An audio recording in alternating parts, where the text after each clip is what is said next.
Boa noite. Acho que nunca tive uma entrada tão direta para a palestra.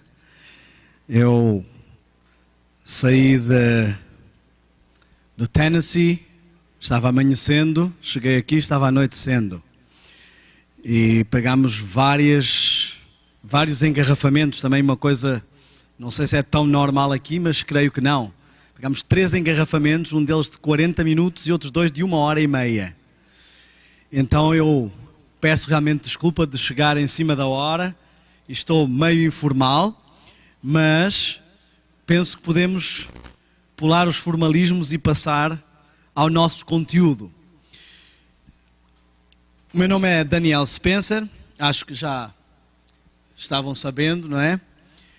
E nós vamos começar este fim de semana abordando várias questões com relação à guerra dos sentidos, as avenidas da alma. Primeiro nós vamos entender a conjuntura profética do lado da contrafação satânica em relação aos planos de Deus. Depois, isso será hoje, amanhã nós vamos entrar numa viagem pelo quadro profético, os eventos finais, o período em que estamos e enquadrar-nos nas profecias no tempo em que estamos. No sábado nós vamos falar sobre os rumos que podem tomar a nossa vida espiritual e como precisamos vigiar isso e qual o plano de Deus para a nossa salvação, como Ele preparou as coisas para nos libertar. Da parte da tarde nós vamos falar sobre música, vamos fazer uma viagem através da história da música, depois entrar na história do rock, a música e os seus efeitos, o que várias pesquisas nos mostram sobre a música e os seus efeitos, e depois o fenómeno do boom musical no mundo religioso, no mundo cristão. E domingo vamos falar sobre cinema. Alguns neste período vamos ter uma reunião secreta com os jovens, a qual adulto acho que não entra, não é? E vamos ter, então vai ser um bate-papo rasgado, onde poderemos ter momentos para perguntas. Hoje não sei se vamos ter tempo, mas todos os dias, tirando o sábado de manhã, eu gostaria que nós tivéssemos no final um tempo para perguntas e respostas. Então, as ferramentas mais importantes para este momento serão caneta e papel. Eu acho que é o ponto mais a sul. Isto fica acima ou abaixo de Miami? Acima. Então já estive mais a sul. Mas é um prazer estar aqui convosco. Eu gostaria de fazer uma pequena introdução, uma breve apresentação. Eu nasci sobre o território português, nas ilhas de Cabo Verde, que hoje é um país independente. Os meus pais eram professores na missão ali. Aos 5 anos nós fomos para o continente e eu cresci em Lisboa. Durante uns 25 anos morei em Lisboa, depois mudei-me para o Porto. Eu estudei no Colégio Adventista de Lisboa por uns 9 anos e depois na Escola de Artes, e aí entrei para a Casa Publicadora Portuguesa, como ilustrador do Amiguinho. Quando mudei para o Porto, fui convidado para fazer a apresentação de umas campanhas evangelísticas da divisão euro-africana com a União, e foi quando a revolução na minha vida começou. Apesar de eu ser adventista de berço, eu vivia uma vida dupla. De manhã eu era diácono na igreja e à noite eu era tocador de tambor na balada. Então era uma vida um pouco antagónica. Aqueles que já ouviram o meu testemunho sabem que eu também tinha uma banda rock, os Babel, e nós vamos falar sobre todos esses aspectos e nós vamos entrar a ver vários detalhes e várias conjunturas que essas coisas afetam. Eu às vezes tenho a tendência de falar um pouco depressa e se isso acontecer, basta levantarem a mão como um sinal de pedido de socorro e eu estarei informado. Bom, estamos então prontos para a nossa primeira viagem? Vamos começar? Vocês estão desanimados? Estão zangados porque eu cheguei atrasado? Não gostam de portugueses? Qual é o problema? Qual dos 3 ou são os 3? Bom, antes de mais um feliz sábado a todos, não desejei feliz sábado. Nós vamos começar por abordar a conjuntura. Eu vou fazer aqui esquematicamente, para termos noção da questão da estátua de Daniel. Nós vemos que Deus deu um sonho ao rei, e esse sonho representava uma estátua. E essa estátua tinha várias características. E normalmente, ao abrirmos Daniel 2, nós lemos sobre essa estátua, mas temos a tendência de transformar isso numa aula de história. E o objetivo das profecias não é trazer-nos uma aula de história, mas dar-nos noções práticas para a nossa vida. E também este sonho não tem como objetivo trazer-nos uma aula de história, mas lições práticas para a nossa vida. Daniel 2, só para podermos acompanhar, não vamos ler, eu creio que todos conhecemos, o sonho de Nabucodonosor, e todos sabemos também como era constituída esta estátua. Temos uma cabeça de ouro, que representa Babilônia. Temos um tronco e braços de prata, que representa a Medo-Pérsia. Temos as coxas de bronze, que representam a Grécia. As pernas de ferro, que representam Roma pagã. Depois chegamos aos pés de ferro mais barro. E os pés e os dedos têm uma representação de 10 reinos. E se fizermos um paralelo com todas as outras questões, também nos representam Roma papal. Mas há um fenómeno que acontece com esta estátua, que faz com que ela seja transposta para o nosso tempo. Até, basicamente, ao bronze e um pouco entrando no ferro, temos uma compreensão do que se passa. A partir dali, fazendo um paralelo com Daniel 7 e Daniel 8, entendemos que Deus está a dar uma noção de poder através dos tempos. E, no fim, como acaba o sonho? Uma pedra tirada sem mãos, que vem e acerta qual parte da estátua? Os pés. Isto é muito importante. Às vezes as pessoas representam essa pedra a acertar em qualquer parte da estátua. Mas ela acerta nos pés, e o que é que acontece com a estátua? Se esmiuça. Vira um monturo, se transforma depois num grande monte que enche a terra. E monte, em termos de profecia, representa reinos. Então, o que nós temos aqui, esta pedra representa quem? Representa a rocha, que é Cristo. Logo, isto nos transporta para uma situação. Cristo ainda não veio. Então, esta visão não é uma visão de passado apenas, mas é uma visão de passado, presente e futuro. Quando Nabucodonosor recebeu esta visão, este sonho, e quando Daniel explicou, a maior parte das coisas estavam para o futuro. Mas com o tempo, nós vemos toda uma dinâmica a acontecer, e o futuro passa a ser passado, mas temos partes que estão no futuro. Agora, o que é que Deus poderá querer nos dizer para além de uma aula de história? O que é que isto pode ter de prático para a nossa vida?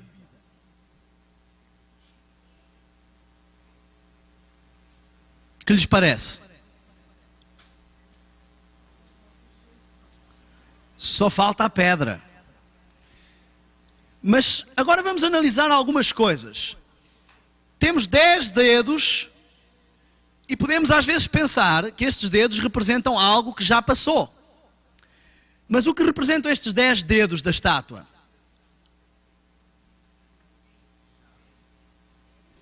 Dez reinos. Quais reinos? da base da Constituição da Europa. 3 deles vão ser afastados.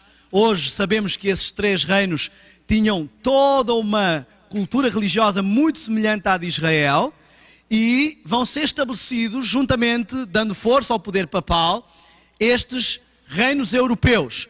Mas agora, se nós repararmos bem, esta estátua também tem unhas, não é? Tem os dedos normalmente têm unhas. Então nós estaríamos na pontinha dessas unhas, porque da base desses reinos europeus nasceram os países europeus. E da base desses países europeus, os europeus foram para o Novo Mundo e foram para a África e conseguiram criar uma unidade entre os países do mundo e trazer os escravos africanos para junto dos índios do Novo Mundo. Nós vamos até falar sobre isso quando falamos sobre música. E criar ali novas culturas. Os americanos nasceram basicamente dos ingleses que fugiam por perseguição religiosa. Os brasileiros são uma mistura de índios com africanos, com europeus, de Portugal e de outros países, não é? Da Holanda também. Isso veio dar origem ao povo que temos hoje. Italianos, alemães, várias das culturas europeias estão ali. E se nós formos analisar, basicamente em todo o mundo ocidental, nós vamos encontrar a reminiscência destes deudos. Então vamos encontrar a projeção desses reinos de que se nos está a falar ali. A nossa língua, se repararmos, está conectada com o latim, e o latim era a língua falada em Roma. E nós vamos ver que há conexões com o passado. Então nós estamos na parte dos dedos esperando a rocha. Agora, o que mais Deus poderá querer dizer-nos com esta visão? Se você reparar algo interessante neste sonho. Quem era a superpotência? Que nação era a superpotência no tempo de Babilônia?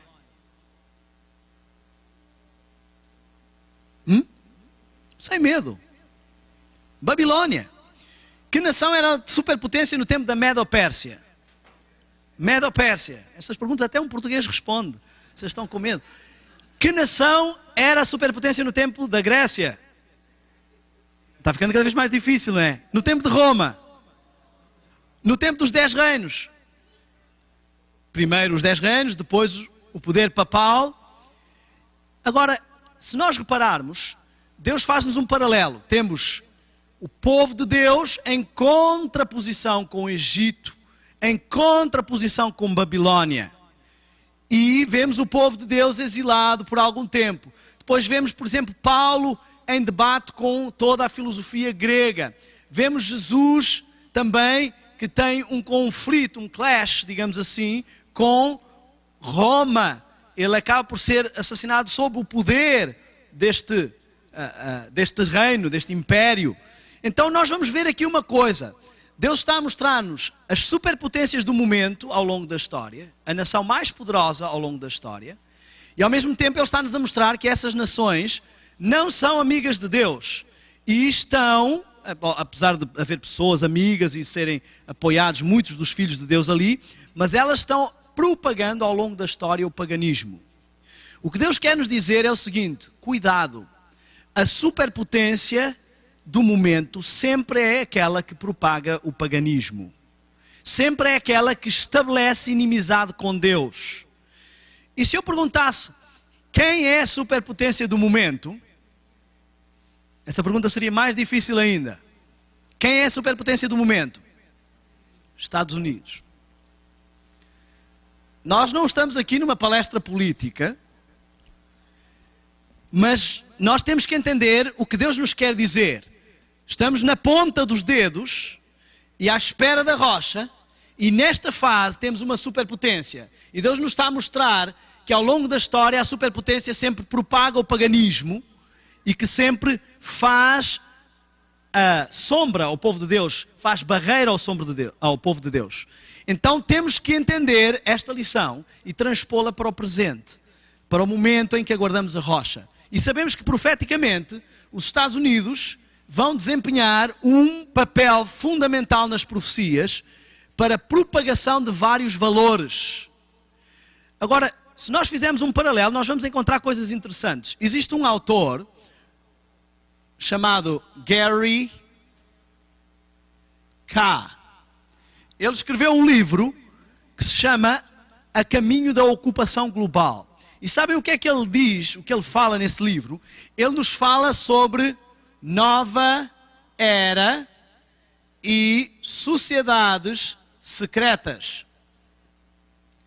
E ele nos vai dizer que as sociedades secretas e o movimento Nova Era têm a sua origem desde o paganismo egípcio, babilônico e assírio. E que foram passando de geração em geração. Passaram aos gnosticistas, passaram aos cabalistas. Hoje temos cabalistas muito conhecidos no mundo. Madonna é uma cabalista. O cabalismo se tornou em algo muito satanista.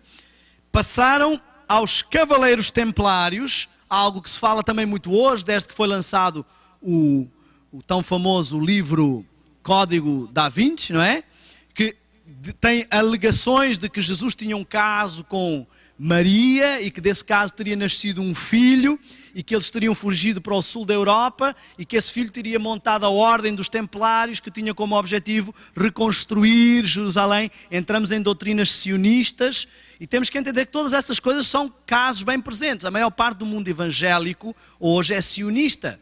Está à espera que Israel se levante novamente para cumprir a sua missão. Isso anularia a missão da Igreja Adventista, porque Israel poderá corroborar com o povo de Deus no final, mas ele já teve o seu tempo. E nós vemos que este autor nos vai dizer que hoje, essas doutrinas que vieram do paganismo, elas estão presentes através das sociedades secretas que controlam a nova era. Ele fala nomeadamente da maçonaria, fala dos Illuminati, que controlam a nova era, e diz que controlam mais o seguinte: o Concílio Mundial das Igrejas e a Banca Internacional. Ops! Estamos a chegar a alguns pontos um pouco interessantes. Vejam, este autor traça um paralelo entre as superpotências ao longo da história que constituem inimizade com o povo de Deus e a evolução do movimento Nova Era e das sociedades secretas que controlam, segundo várias descrições de vários autores, que controlam vários campos do mundo. Nós temos as sociedades secretas no controlo do mundo económico, do mundo da educação, enfim, vários campos, mundo religioso. Então ele nos diz que as sociedades secretas estão por trás da Nova Era, do Concílio Mundial das Igrejas e da Banca Internacional. Interessantemente, nós estamos com uma crise financeira e temos uma movimentação. O presidente americano até se deslocou à Europa, não é?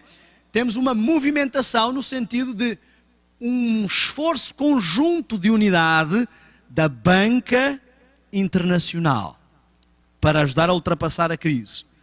Olhem como esta linguagem é sempre a mesma. A Banca Internacional está a tentar um esforço conjunto de unidade. Por outro lado, Nova Era é a vertente religiosa de algo que também fala de unidade. Nova Ordem Mundial. O objetivo da nova ordem mundial é criar uma unidade entre os povos, criar uma simbiose de poder e unificação do poder político e social. Então, nós vemos que a linguagem é a mesma. Por um lado, temos uma mesma necessidade de unidade que se estabelece em cima. Interessantemente, o Concílio Mundial das Igrejas também caminha para o mesmo objetivo.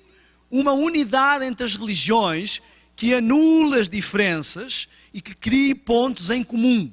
Em 1999, João Paulo II teve uma importante reunião com uma grande parte. Ele tentou buscar de todas as fações dos líderes religiosos do mundo uma reunião com o objetivo de criar um elo de unidade, um elo de ligação.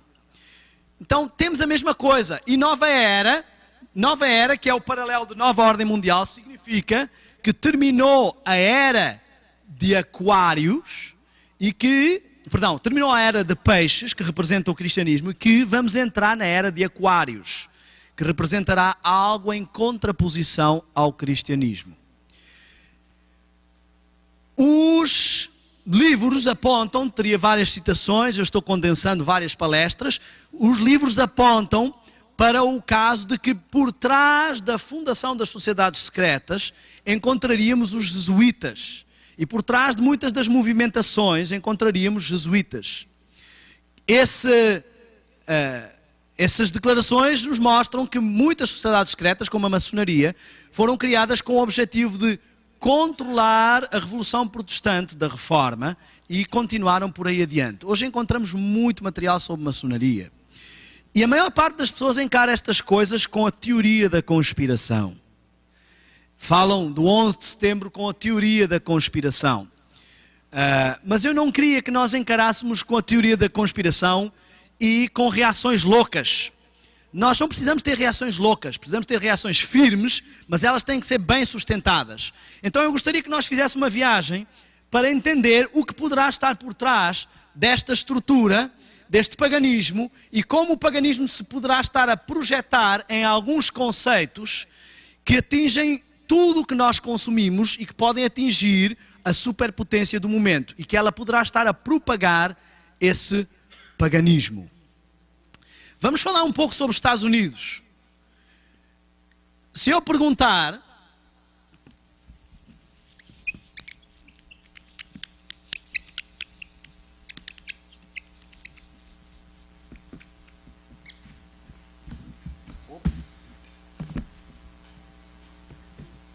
Muito obrigado.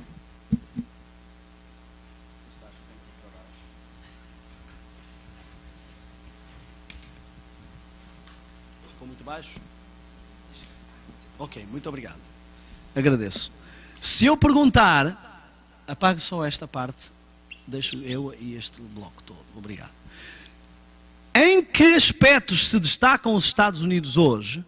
Nós talvez possamos fazer uma análise de o que tornam esta nação uma superpotência e se aquilo que a torna uma superpotência tem alguma conexão com a história do paganismo e das superpotências do passado, controladas pelo satanismo e paganismo, com as sociedades secretas e com aquilo que podemos estar a consumir. Em que aspectos se destacam os EUA hoje?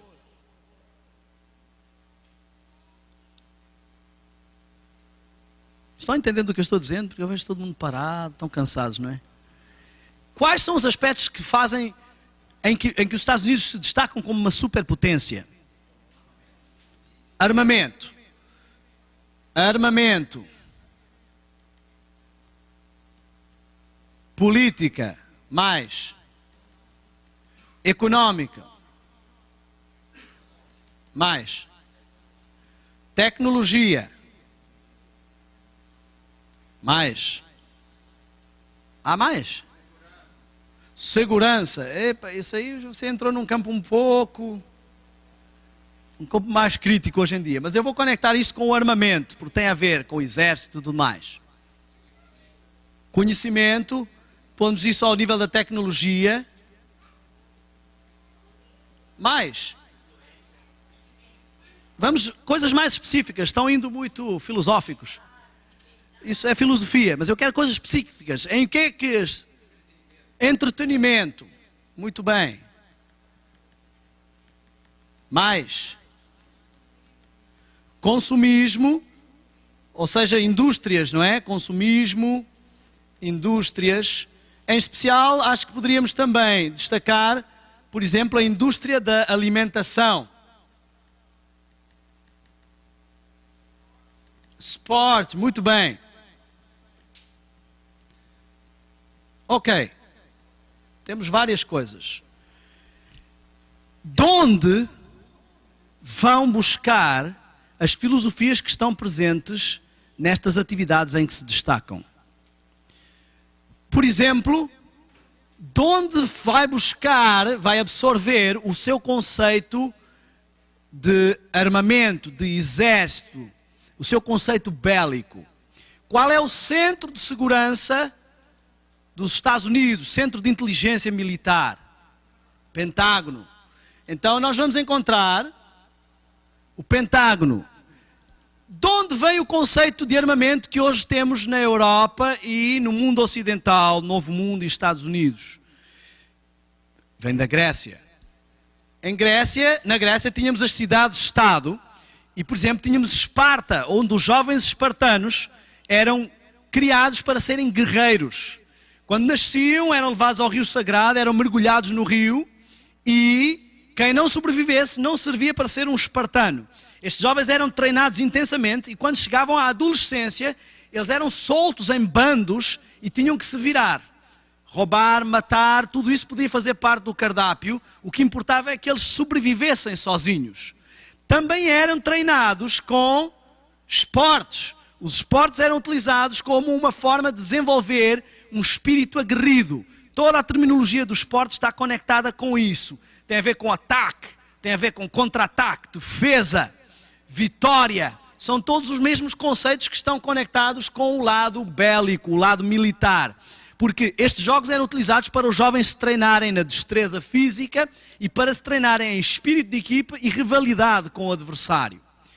E nós vamos entender que, interessantemente, tanto o conceito de armamento, que hoje é aplicado por esta superpotência, como o conceito de esportes, tem a sua origem numa nação pagã que está na estrutura que não só Deus nos dá na Bíblia, de superpotências que propagam o paganismo, como na estrutura que vimos o próprio autor Gary K. a falar.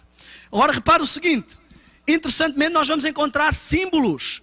Será que esses símbolos têm alguma coisa a ver com paganismo e sociedades secretas? Por exemplo, no esporte, qual é o símbolo que se destaca no esporte? As Olimpíadas. Quem inventou as Olimpíadas? Os gregos. As Olimpíadas têm toda uma representação de unidade, o mesmo conceito de unidade que vemos hoje nas sociedades secretas e no paganismo. Temos aqui a representação dos 5 continentes unidos, mas temos muito mais. Temos alguém que vem com uma tocha. A tocha representa para o paganismo o mesmo que representaria o Shekinah no lugar santíssimo. Ela representa o brilho da doutrina pagã iluminando o mundo. Olhem só como é um simbolismo.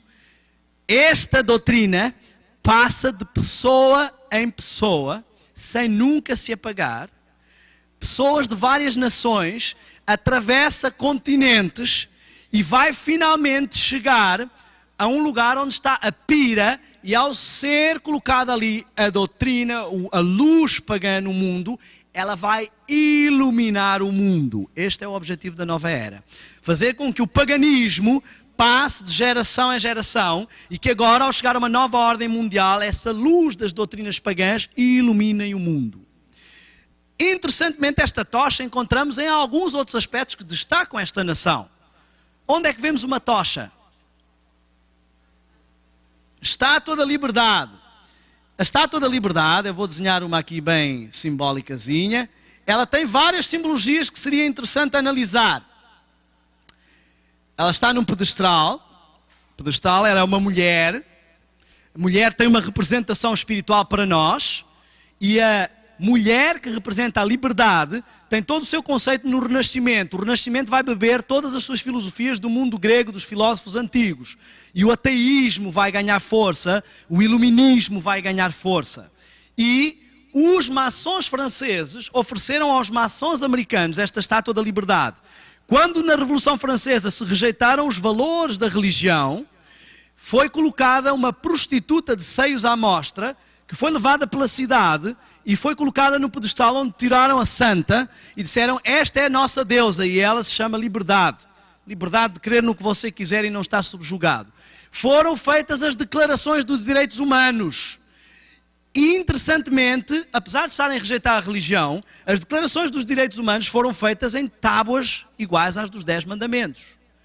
Interessantemente, a Estátua da Liberdade tem na sua cabeça o símbolo do culto ao Deus Sol, é uma representação do Sol.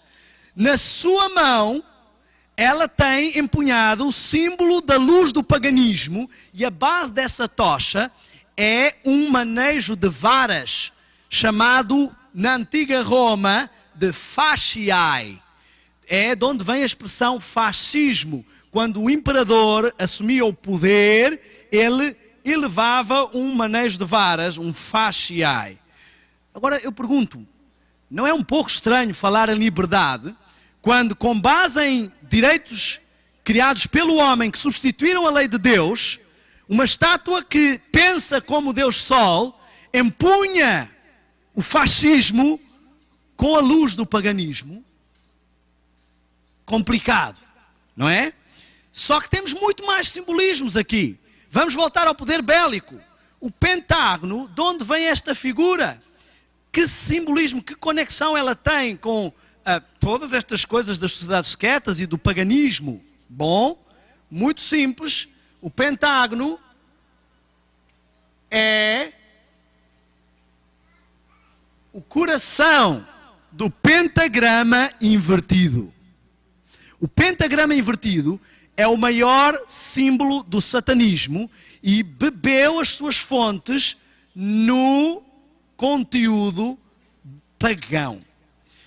Então nós temos o poder bélico que domina o mundo, controlado por filosofias pagãs satanistas. Será que há diferença entre sociedades secretas, satanismo e paganismo? É isso que vamos ver ao longo do que vamos falar. E olhem só algo interessante. Eu gostaria que nos apercebêssemos aqui de algo. Nós temos um símbolo que faz parte das sociedades secretas, muito conhecido, que é o símbolo da maçonaria. Eu acho que eu vou pedir a ajuda do meu apagador oficial outra vez.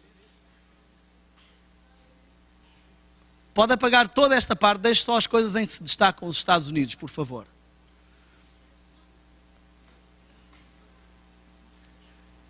Então nós já vamos entender a questão do símbolo da maçonaria. A maçonaria representa-se com um compasso aberto e um esquadro em baixo e tem um G no centro. De onde vem este conceito? O conceito vem do princípio generativo da vida. As nações pagãs assumiam nas suas lendas uma junção entre o Deus Sol e a deusa Lua, ou entre duas forças como o céu e a terra, para o nascimento da vida, em contraposição à criação de Deus. Era ao contrário, mas está tudo bem. Esse era o lado que era para ficar. Não há problema, irmão. Estou a pagar tudo. Em português, sabe como é que é? A gente não se expressa bem. Então, o G representa o princípio generativo e tem a ver com essa junção. O compasso e o esquadro representam o lado masculino e o lado feminino que dão origem à vida. E também representam a junção dos deuses nessa situação. Por exemplo, temos Ísis e Osíris e Set. Temos toda a situação das divindades, desde o Egito, da Babilônia e de tudo mais. Tá bom, irmão? Muito obrigado. Eu vou tentar não ocupar muito espaço, que é para não vir sempre apagar aqui. Aí nós vamos ver o seguinte. Temos então um compasso aberto e um esquadro aberto em baixo com o princípio generativo da vida. Agora, interessantemente, depende da abertura do compasso. Serviço completo hoje, irmão. Muito obrigado. Depende da abertura do compasso, podemos obter daqui um pentagrama controlando as situações, esticando os riscos, um pentagrama ou um hexagrama. Não vamos falar do hexagrama, que não é um símbolo tão comum, mas vamos falar do pentagrama.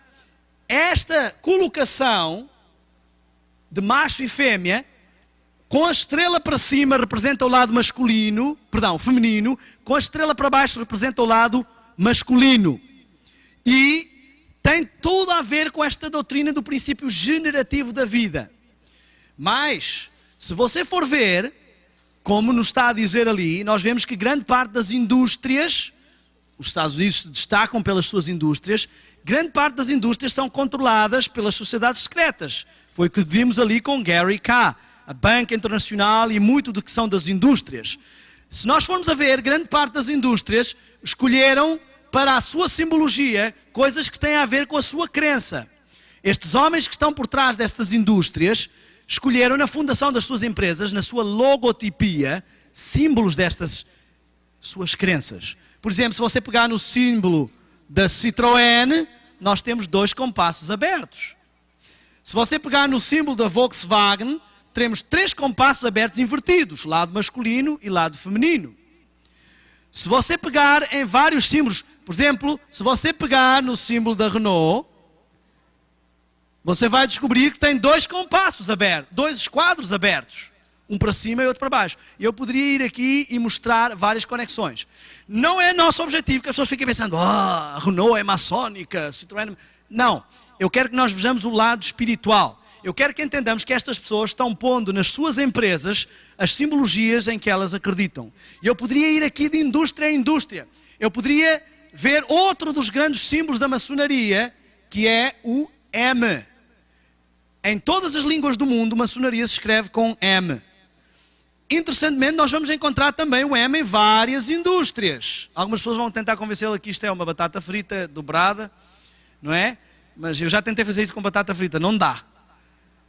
Vamos encontrar várias indústrias com a sua simbologia. Eu poderia ir aqui. Outros símbolos pagãos presentes nas indústrias, por exemplo, de entretenimento. Vamos encontrar redes de televisão com o olho que tudo vê. Este é um símbolo maçónico e também um símbolo pagão e satânico que representa o olho do anticristo. A capacidade de Satanás de estar presente em todos os círculos e ver o que se passa na Terra. Nós vamos encontrar outras empresas com símbolos muito interessantes, tanto aqui nos Estados Unidos, tanto no mundo de entretenimento, como noutras indústrias. Por exemplo, este símbolo, que é encontrado em vários lugares, um círculo com outro círculo à volta, um círculo fechado com outro círculo aberto à volta, digamos assim, é o símbolo da fertilidade pagã. Tem tudo a ver com o princípio generativo da vida. Isto representa o órgão masculino dentro do órgão feminino, na simbologia da fertilidade pagã. E se vamos a ver, isto está presente na maior parte dos esportes, que tem a sua origem na sociedade pagã, e vamos encontrar sempre o conceito de um Deus Sol que entra, penetra, ou para acabar com as trevas, ou para fecundar, para a fertilidade. Vemos no golfe que há uma bola que entra no buraco. No basquetebol há uma bola que entra no buraco. Enfim, no futebol vemos uma bola que vai invadir toda uma panorâmica. Há todo um conceito de competição e há ao mesmo tempo um conceito das tradições antigas. Não estou com isto querendo dizer que as pessoas envolvidas nessas coisas estão a adorar o diabo. Não vamos fanatizar cada coisa que estamos a dizer. Eu tenho um objetivo espiritual para nós chegarmos. Então nós estamos a ver que tudo o que está por trás das grandes indústrias que controlam o mundo, das grandes indústrias que estão em todas as nossas atividades, tem por trás uma estrutura e conceitos semelhantes na sua forma de estar e na sua simbologia. Vimos isso em vários campos de que estão destacados os Estados Unidos. Tecnologicamente, o próprio livro de Daniel, que nos apresenta a estátua, nos diz que antes de chegar à pedra, iríamos ver um aceleramento da tecnologia e da ciência. Temos aqui toda uma conexão. Agora, eu queria que nós entendêssemos o seguinte. Qual o objetivo de ficar a falar sobre estas coisas? Nós vamos entender isto no cenário profético, e hoje eu vou tentar ser bem condensado, mas eu quero que entendamos o seguinte. Temos um lado religioso, que é a vertente da nova era, e temos um lado político-social, que é a vertente da nova ordem mundial. E por 2 caminhos, a superpotência do momento vai propagar e dar continuidade ao paganismo antigo. E nós sabemos profeticamente que vamos ter uma união entre poder político e poder religioso. Vamos ter uma unidade global. Ao longo de décadas temos sido ensinados sobre esta doutrina. John Lennon cantou a música Imagine. E na música Imagine ele diz assim: imagina um mundo onde todos vivam numa irmandade, onde não haja nem céu nem terra e não haja religiões. And no religion too. E diz assim, You may say that I'm a dreamer. Pode estar dizendo que eu sou um sonhador, mas eu não sou o único. Talvez um dia você se junte a nós and the world will be as one. E o mundo se torne um. Interessantemente, o tema de campanha musical de Obama também é One dos U2. Vemos outras músicas que propagam esta doutrina. Todo o álbum We Are the World, se você pegar música por música, ele propaga conceitos de nova era e nova ordem mundial. A própria música principal canta There comes the time when we heed a certain call and the world must come together as one. Há de chegar um momento em que vamos ter que atender a um certo chamado e o mundo tem que se tornar numa unidade, como um. Todos estes conceitos têm estado a ser propagados e este é o objetivo. E eu quero que você entenda uma coisa. Quando você abre a sua Bíblia e ela diz o mundo jaz no maligno, isto não é uma expressão figurativa. Deus quer realmente avisar-nos de que por trás daquilo que nós vemos existem forças ocultas controlando e com objetivos. E que Satanás está a trabalhar por trás destas forças ocultas. E nós vamos encontrar toda a sua simbologia colocada, toda a sua logotipia. Em várias situações, Satanás trabalha através de opostos. E nós vamos encontrar isso. Deus escolhe algo e Ele escolhe os opostos, os extremos antagónicos a isso. Por exemplo, Deus escolhe o número 12.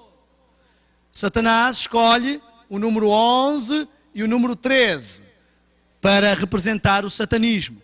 Deus escolhe o número 7. Temos Pai, Filho e Espírito Santo e em contraposição, o lado humanizado da divindade satânica é 666. O que Deus deixa de fora é o que o diabo pega. Deus estrutura a sua igreja com base numa liderança de 12.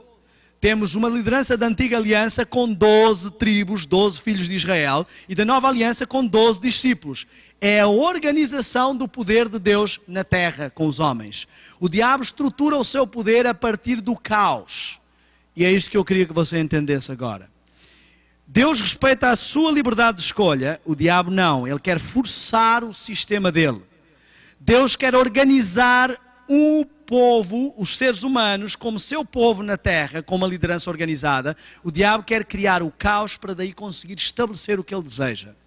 Se você reparar em algo interessante na numerologia, em paralelo com 6 e 7, então, e em paralelo com 12 e 11, nós temos 12 como as bases da liderança de Cristo e 11 como as bases do caos. Ordo ab caos é uma das expressões do movimento satânico e das sociedades secretas. Ordem a partir do caos. Agora, se você reparar, eu queria que começássemos a reparar em alguns detalhes. Volto a dizer, sem entrarmos na teoria da conspiração. Os Estados Unidos têm sido atacados com 2 valores fundamentais que se precisa de estabelecer. Precisamos de, com base no conceito de liberdade, criar um poder único que controle a humanidade.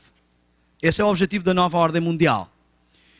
E precisamos, ao mesmo tempo, de chegar a um ponto em que possamos ser nós quem dá respostas aos seres humanos. E possamos dizer há paz e segurança. Então há 2 valores que vão ser postos em causa, porque Satanás trabalha, o mundo satânico trabalha com a teoria de Hegel, a teoria dos opostos. Então ele leva as pessoas para extremos. Por exemplo, durante a Idade Média ele convenceu as pessoas que Satanás era um bicho feio, pés de cabra e tridente na mão. Foi um extremo. Hoje ele mostra às pessoas: você não acredita num bicho feio com pés de cabra e tridente na mão? Satanás não existe. Ele leva as pessoas para o outro extremo. Elas ignoram a verdade. A verdade é que Satanás existe. Não é um bicho feio com pés de cabra, mas é um ser inteligente, um anjo caído. E ele trabalha com isto de várias formas. No mundo político, as sociedades têm controlado e estão por trás. Daí termos os partidos políticos para canalizarem as pessoas que chegam ao poder de forma que não seja qualquer um. É por isso que é tão difícil os independentes subirem. Porque ali ele tem que entrar em conluios de sociedade. E nós vemos que, por exemplo, tivemos há tempos atrás John Kerry concorrendo contra George Bush. Ambos fazem parte da mesma sociedade secreta. Ou seja, quer ganhe um, quer ganhe o outro, a mesma sociedade secreta estaria no comando. Mas eu quero que entendamos agora como vai ser trabalhado esta este cenário de extremo para o povo ter necessidade de ir a um outro extremo. Deus trabalha com base na sua organização da liderança e o diabo trabalha com base na ordem a partir do caos.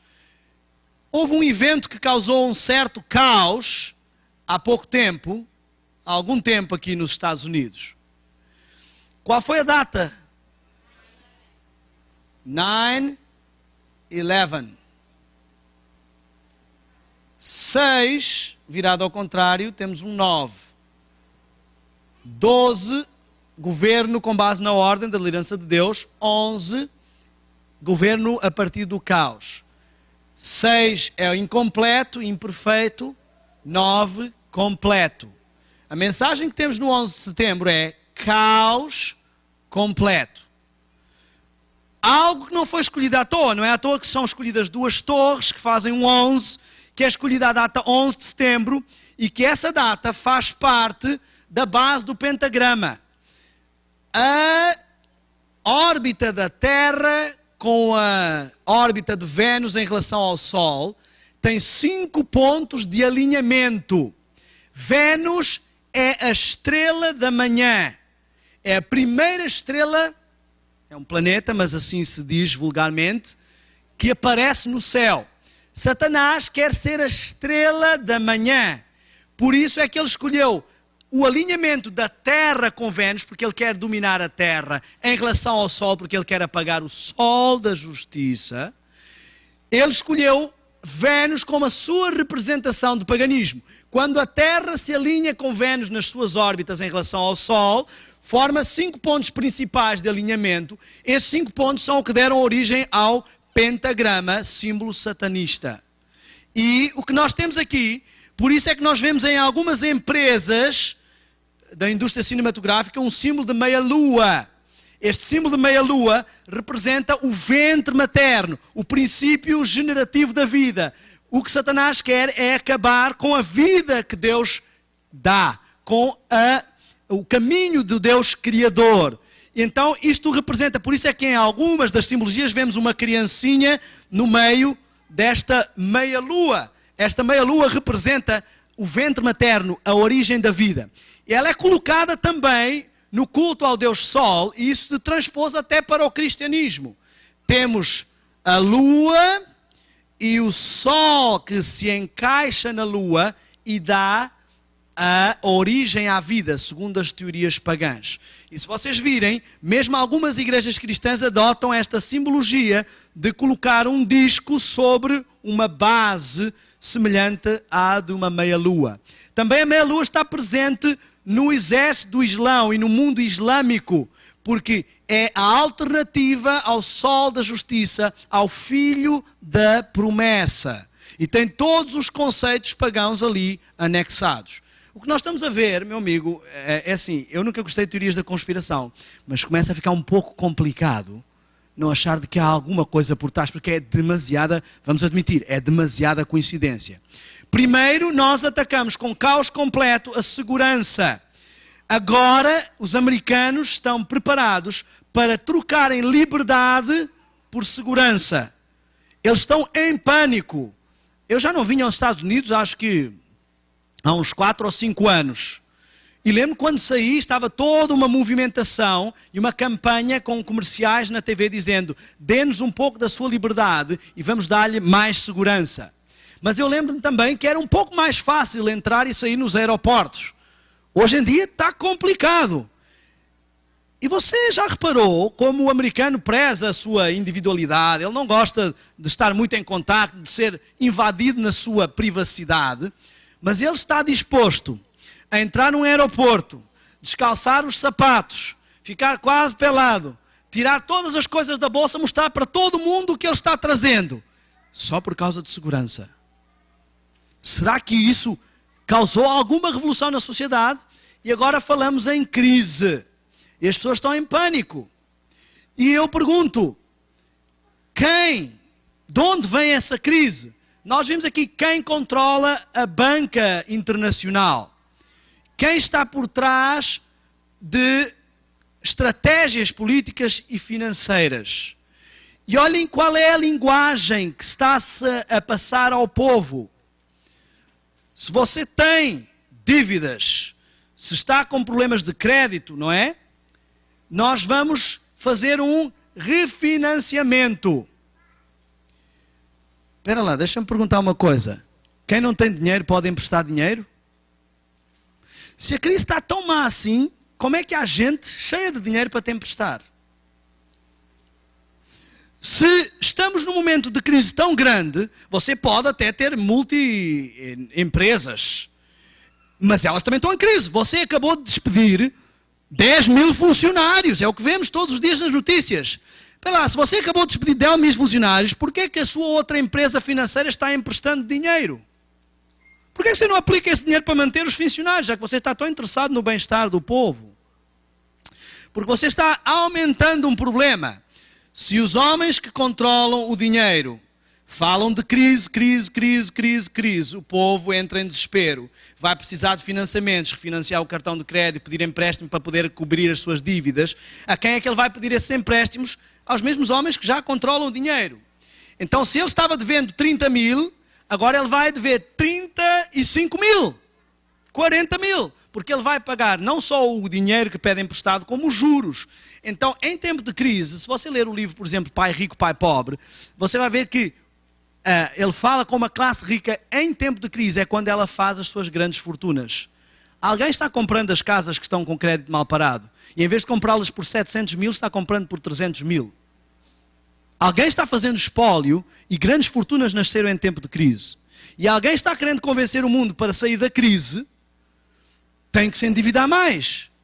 Ora, o Espírito Profecia diz exatamente o contrário. Se você já está endividado, não peça empréstimo para sair da dívida. Você tem que remanejar as suas despesas. Qualquer administrador sabe isso. Uma empresa não sai da dívida apenas fazendo empréstimos, se ela não tiver uma estratégia financeira de recondicionamento das suas despesas, de downsizing, de corte. Então, o que nós estamos a ver aqui é todo um cenário em que toda a gente fala de crise. Olha, interessantemente, eu vou dizer o seguinte.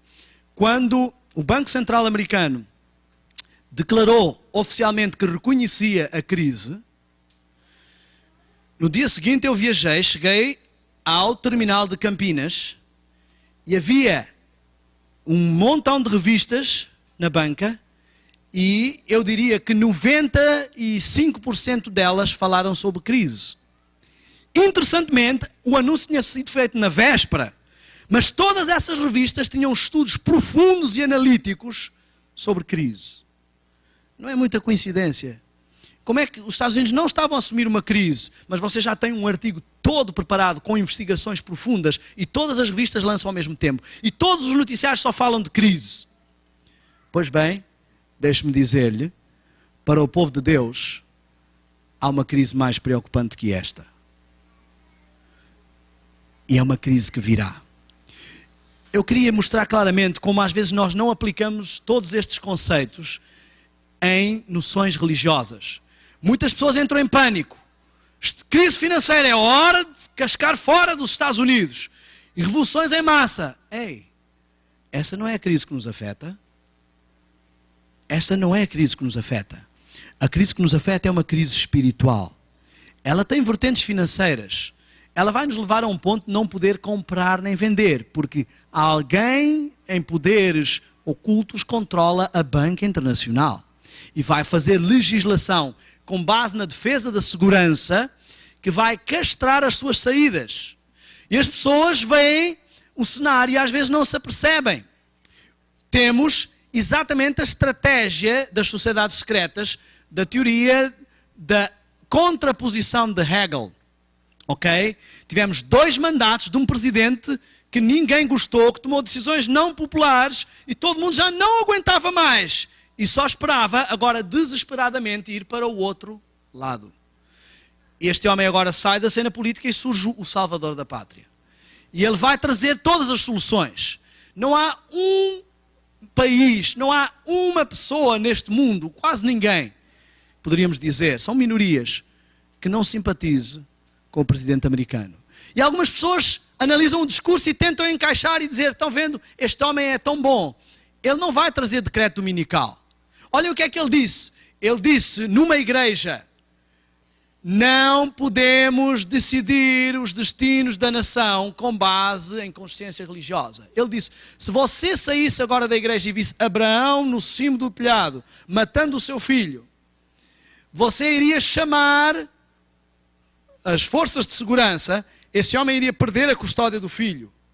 Mas foi Deus quem mandou. Só ele ouviu. Ninguém mais sabe, mas ele sabe que Deus mandou matar o filho. Então ninguém consegue entender. Isso quer dizer que a religião é uma coisa pessoal, você e Deus. Nós não podemos decidir os destinos da nossa nação com base em religião. Nós temos que decidir com base em questões cívicas. Porque se fôssemos escolher uma religião, que religião iríamos escolher? Não poderia ser o cristianismo, porque temos também muçulmanos e temos também judeus. Hoje são comunidades que cresceram nos Estados Unidos, diz o presidente. E se escolhêssemos uma religião cristã, qual delas? Existem tantas igrejas, por que é que iríamos escolher uma? E mesmo que escolhêssemos uma, qual dos livros da Bíblia iríamos escolher? Levítico, que nos mostra que se o seu filho for desobediente deve ser levado e apedrejado? Ou os evangelhos que nos mostram os deuses de amor? E remata: os destinos da nossa nação não podem ser decididos com base em questões religiosas. Religião é uma coisa boa para você, como algo pessoal. E muitos amigos dizem: olha, está vendo, eu acho que não vai ser este que vai trazer o decreto dominical. Meus amigos, queria dizer uma coisa antes de entrar na questão do decreto dominical. A maior parte dos adventistas fica em pânico com o decreto dominical. O decreto dominical é a grande oportunidade de você assumir perante todo o mundo que você é um filho de Deus que se submete à sua autoridade.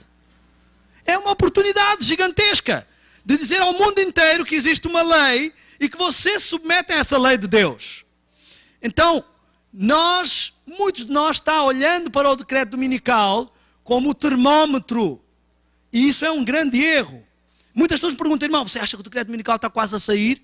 Se você disser sim, essas pessoas vão vender tudo e sair correndo. Se você disser não, elas vão continuar exatamente na mesma coisa, com 2 empregos, tentando fazer todas as suas coisas e sem tempo para Deus. No fundo, elas põem ali o seu marco de decisão. Nós vamos falar, depois, quando falarmos sobre o quadro profético, nós vamos falar sobre como isso é uma falácia. Agora, eu queria que entendêssemos o seguinte: este cenário é o cenário perfeito para o decreto dominical. É o cenário perfeito para cortar na liberdade do povo e ter um povo ansioso por estabilidade, ansioso por paz e segurança, ansioso por soluções financeiras, ansioso para voltar os olhos para Cristo por causa das crises, dos problemas, voltar os olhos para a religião. E este é o cenário que a nova ordem mundial precisa para estabelecer o seu sistema, aquilo que pretende, para chegar ao ponto que pretende em termos de controlar o povo de Deus. Olhem, o que na realidade o presidente americano está dizendo é: meu amigo, nós temos uma crise, nós precisamos fazer um esforço conjunto, precisamos ter esperança, precisamos fazer mudanças. E você precisa acreditar nessas mudanças. E nós temos um ícone agora e precisamos de fazer mudanças em todos os aspectos para a estabilização do nosso país. Precisamos agora fazer um esforço. Uma das coisas que se discute muito são as questões que se prendem ao dia de descanso. Não no sentido religioso, mas no sentido de que um país em crise não pode dar-se ao luxo de parar 2 dias. O custo de um feriado ou um dia de paragem de um país é astronómico. E Israel já está debatendo como vai fazer com o seu dia de descanso, porque o sábado não é conveniente para as relações comerciais com o mundo ocidental, que preserva o domingo, e a sexta-feira com o mundo árabe. E também o que nós vamos ver é todo um cenário onde é preciso um esforço conjunto para acabar com a crise e um esforço conjunto de trabalho. E o país não se poderá dar ao luxo de ter 2 dias de paro, 2 dias de pausa, em que vamos ter que, não por questões religiosas, por questões cívicas, escolher um dia de descanso, escolher apenas um dia de pausa. E isso vai ser não com base, meu amigo, o sábado é muito bom, mas é para você, é uma coisa pessoal, é só entre você e Deus se entendem com isso. Mas não serve para decidir os destinos da nação.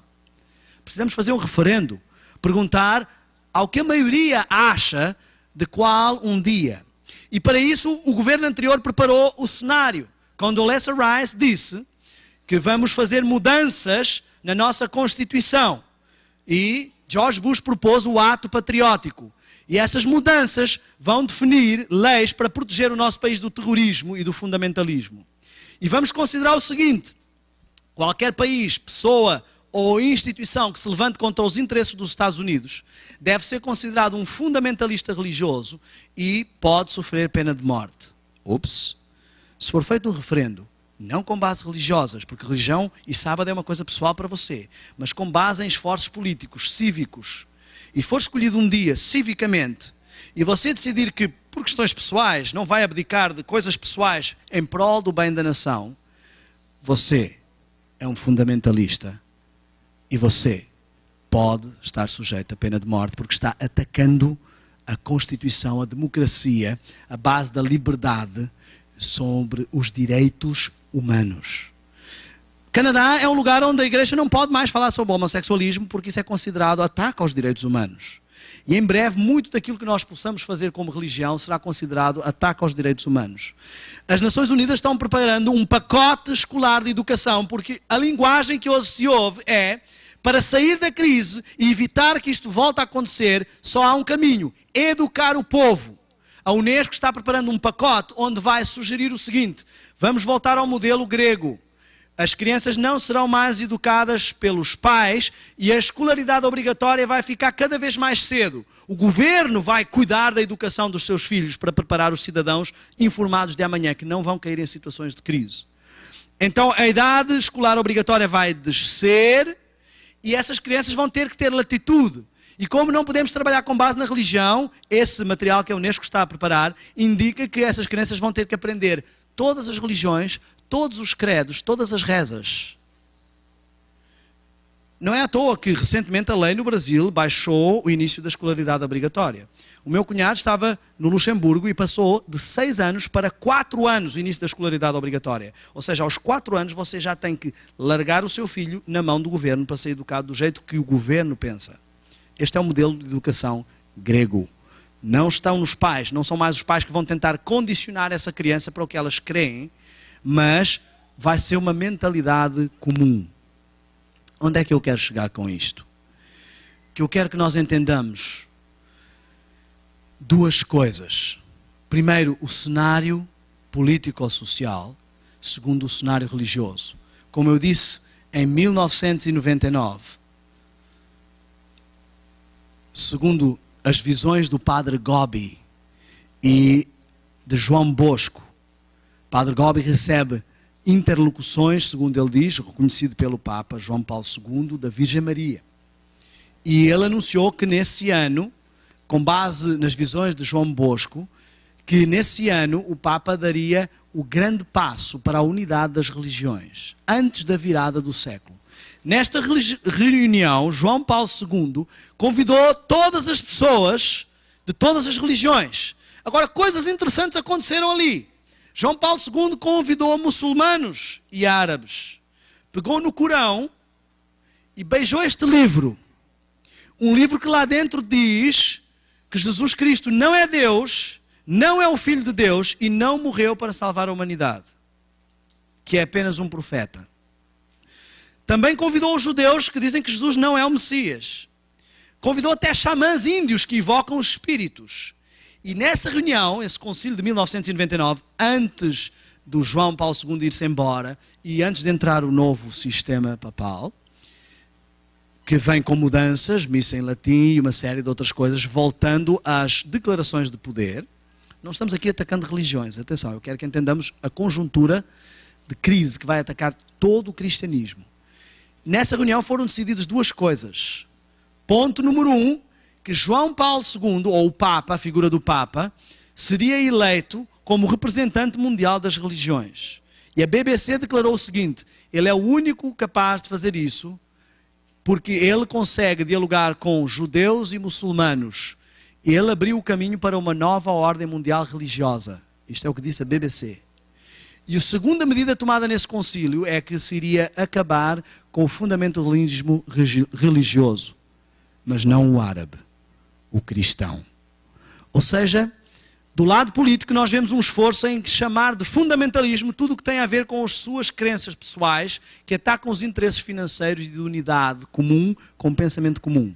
Do lado religioso, nós vemos a mesma estratégia. Na realidade, o cenário estaria mais ou menos assim. Se você considerar o cidadão comum, as pessoas comuns, como eu e você, elas se enquadram num desses dois lados. Ou elas têm crenças religiosas, e estão sob a alçada de figuras religiosas, ou elas têm crenças políticas e estão sob a alçada de figuras políticas ou de poder. E é isto que eu queria que nós entendêssemos. Por exemplo, o cidadão comum trabalha para os grandes industriais e empresários, e a maior parte deles, já vimos, está ligada a sociedades secretas. Esses empresários interagem com os poderes políticos mundiais, que também já vimos que estão controlados por sociedades secretas. Interessantemente, a maçonaria tem toda esta estrutura, homens proeminentes na sociedade que controlam homens comuns e políticos proeminentes da sociedade que controlam os homens comuns e os homens proeminentes. E, segundo vários autores, como vimos, quem está por trás desta sociedade são os jesuítas. Interessantemente, os jesuítas têm uma figura que se chama o Papa Negro. E, na base da doutrina das sociedades secretas, está o luciferianismo. Isto está escrito no livro Morais e Dogma, o principal manual da maçonaria. O luciferianismo tem base na filosofia de Yin e Yang. Já viram este símbolo, não é? Isto representa o seguinte, que para haver equilíbrio no universo, sempre deve existir o bem e o mal.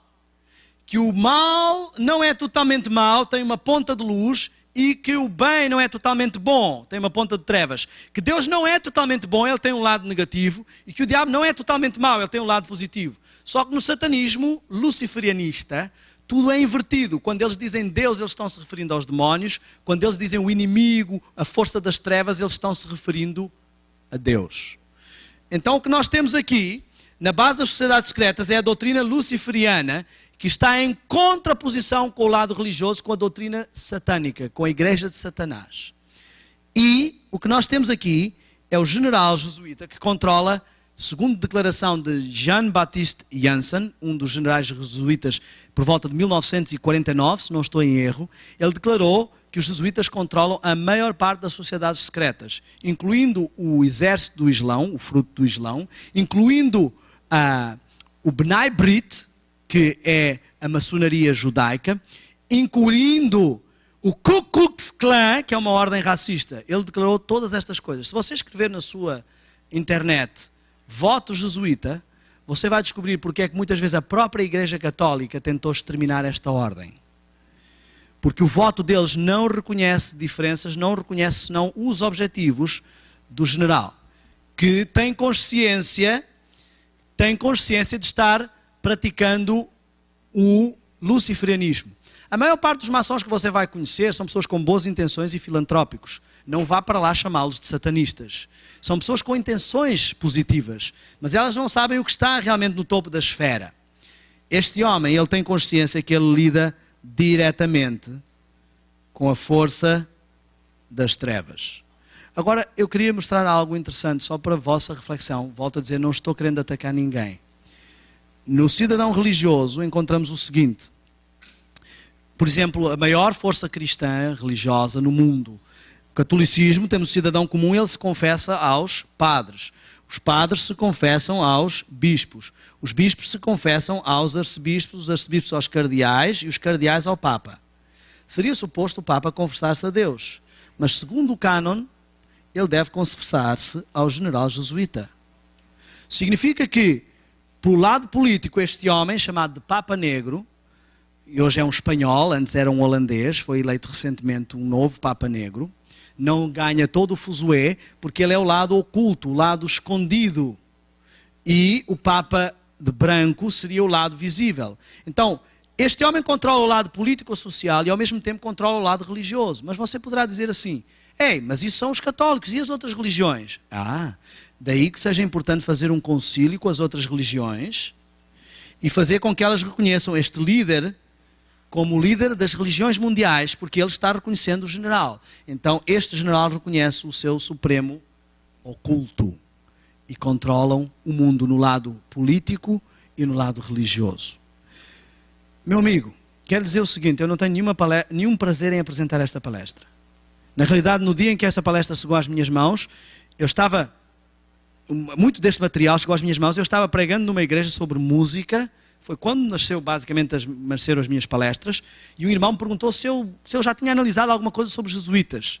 Eu disse, não tenho muito interesse em teorias da conspiração.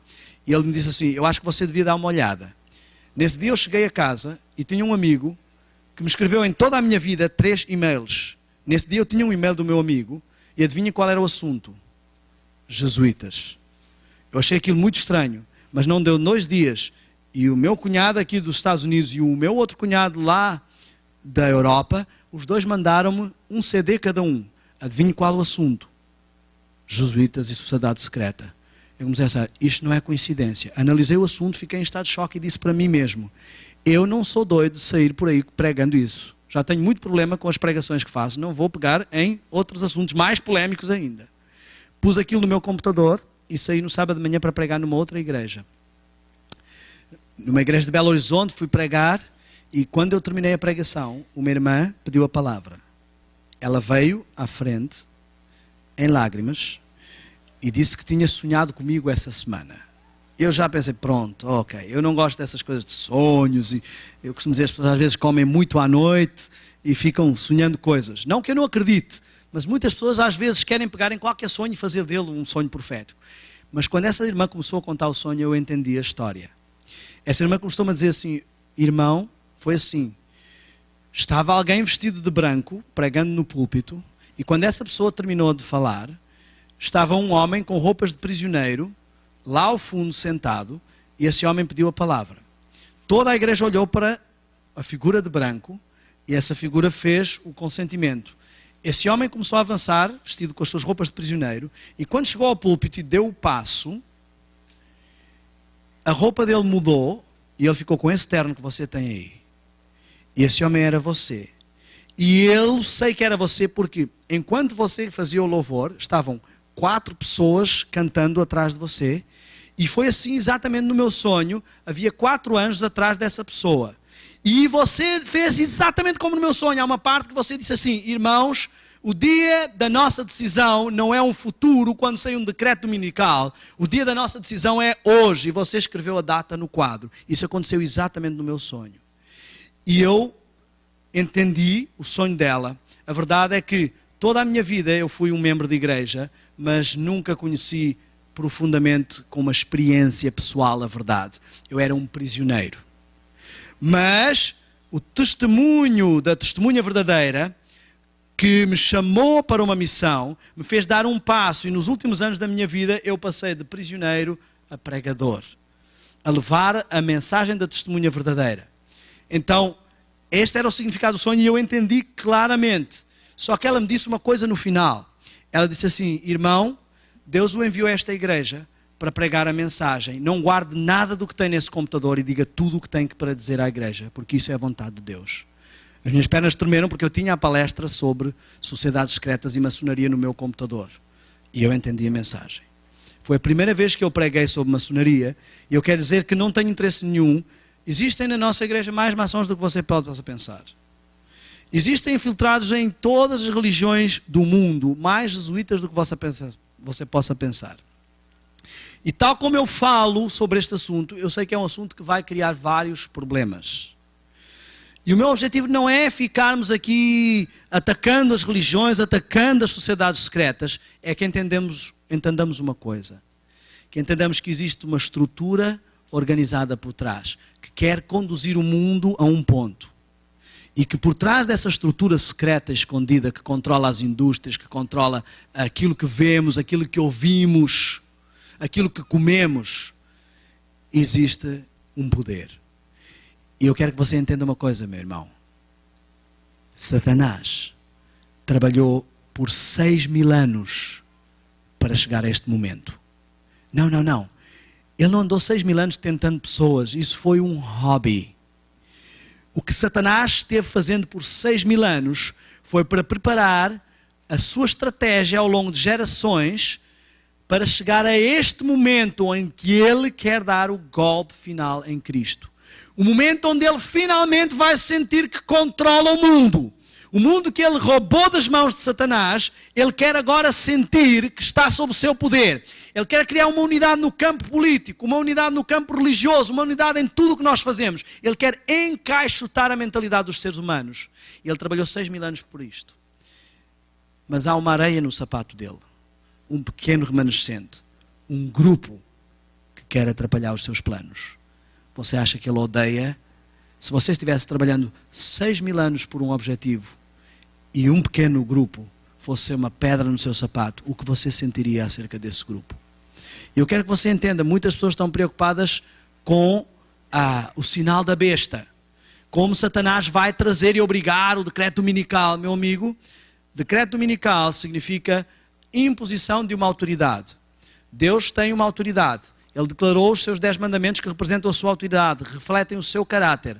E pôs um selo nesses 10 mandamentos mostrando que este é o ponto da autoridade, que diz quem eu sou, o que fiz, o que sou capaz de fazer e por que devo ser adorado. Quais os meus poderes. É o seu selo.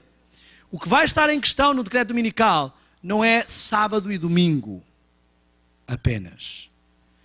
É quem é o Senhor da sua vida. Qual a autoridade que você reconhece? A do selo da lei e do caráter de Deus que deve refletir-se na sua vida? Ou uma outra autoridade imposta por sistemas humanos a partir do caos? Uma autoridade incompleta. Só que essa decisão vai vir à superfície no decreto dominical. Mas ela precisa ser tomada hoje. Hoje! Você está decidindo qual a lei que quer gravar no seu lóbulo frontal. Deus disse em Deuteronômio 6, 6 em diante. Estas palavras que hoje te ordenas inculcarás a teus filhos. E elas serão como frontal, testeira entre os teus olhos. Deus está falando do lóbulo frontal, onde Ele quer gravar o caráter dele, que é a lei dele. E exatamente onde Ele quer gravar o caráter dele, que é a lei dele, o diabo quer gravar o seu sistema e a sua autoridade. Então ele quer gravar tudo o que é oposto. Deus diz não matarás, o diabo quer que você assista filmes e ouça músicas que falam sobre crime e violência. Deus diz não alterarás, ele quer gravar essa lei na sua mente e o diabo quer gravar na sua mente sexo livre, à vontade. Deus diz não dirás falso testemunho e o diabo quer gravar novelas de intriga, filmes com base em intriga, conspiração. Tudo aquilo que Deus quer gravar na sua mente, o diabo quer gravar o contrário. Esse é o truque dele. Essa é a forma como ele vai gravar a autoridade dele. E é por isso que ele está trabalhando por trás de todas as indústrias que vão ser aquilo que você consome. Aquilo que você vê, aquilo que você ouve, aquilo que você lê, aquilo que você come, aquilo que você toca, aquilo que você faz. Ele quer controlar o que você faz, pôr o símbolo dele, da autoridade dele na sua mão. E controlar o que você pensa. Ele não quer controlar as duas coisas, basta uma delas. Deus quer o seu todo. Quer que você reflita o caráter dele no que pensa e no faz. Mas o diabo, basta que você negue Deus em uma das coisas. Eu queria dizer uma coisa sinceramente esta noite, meu irmão e minha irmã. A maior parte de nós está já aceitando a autoridade do diabo. Quando você se senta para assistir uma novela que fala sobre espiritismo, homossexualismo e todos os ismos que são contra os conceitos de Deus, você está aceitando gravar no centro do comando do seu ser a lei do diabo. Quando você decide ouvir músicas que falam de hey, baby, sexy e todas essas coisas, você está aceitando gravar no seu lóbulo frontal o caráter e a autoridade do diabo. Muitas pessoas esperam pelo decreto dominical para tomar a sua decisão, pois bem, estarão com o caráter do diabo tão gravado na sua mente que não terão nem discernimento, nem força de vontade para assumir outra autoridade, senão a daquele que tem sido o Senhor da vida deles por anos. Quem é o Senhor da sua vida? Qual o caráter que você está a gravar? Qual a fera que você está a alimentar? Porque vai haver um conflito final. Então, este fim de semana é disso que nós vamos falar. Nós vamos entender como coisas que nem pensamos estão definindo de que lado estamos, estão definindo quem manda na nossa vida, estão ou aumentando ou diminuindo a nossa força de decisão para o conflito final. Nós vamos fazer essa viagem, nós vamos ver o quadro profético e vamos entrar agora e entender como todas as religiões do mundo são alvos de Satanás, mas especialmente a sua. Ele quer tomar conta do cristianismo e nós vamos ver o que é que ele está a fazer com o cristianismo e por que é que ele está tentando controlar todas as fações dessas indústrias mundiais até ao próprio mundo religioso. E você vai entender que no final do grande conflito, a brincadeira não é simples. Você não pode ficar brincando de cristãozinho, porque o diabo não está brincando de demónios. É uma guerra. E os momentos decisivos finais, os metros decisivos finais, estão sendo definidos agora. E você está escolhendo hoje a quem vai servir. Eu quero que entendamos, neste contexto, que aquilo que eu estou a apresentar não é para lhe dizer que amanhã sai o decreto dominical e você tem que vender tudo e sair. É para lhe dizer que se Deus não é o Senhor da sua vida no que você come, vê, ouve, veste, não adianta vender tudo e fugir. Porque o Senhor da sua vida estará sempre lá. A sua decisão tem que ser tomada com Cristo, deixando que Ele grave no seu lóbulo frontal. Nós vamos entender como Satanás, em todos os campos, trabalha com a hipnose do lóbulo frontal e o hiperestímulo dos lados sensoriais e hormonais. Eu os desafio, então, a virem para este final de semana e a entenderem.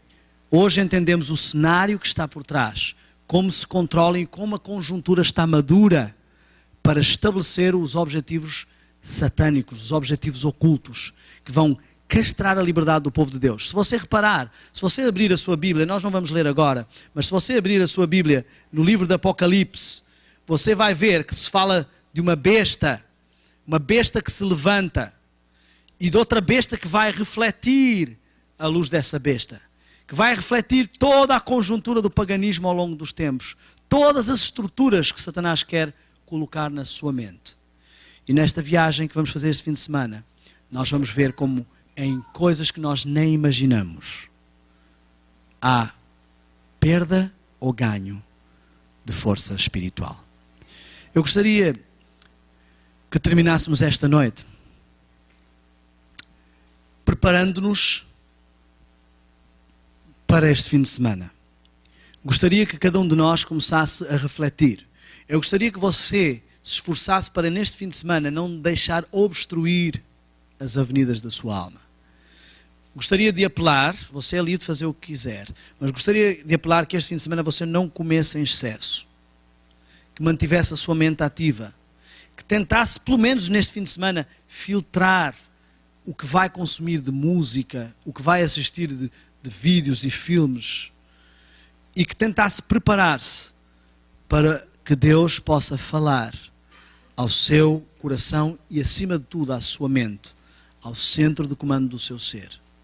Eu gostaria que nós terminássemos com uma oração e depois gostaria que cantássemos um hino final para sairmos. Eu gostaria de convidá-lo a ajoelhar-se perante o Senhor esta noite e a orar perante o Senhor e a pedir a bênção de Deus para este fim de semana. Vamos ajoelhar.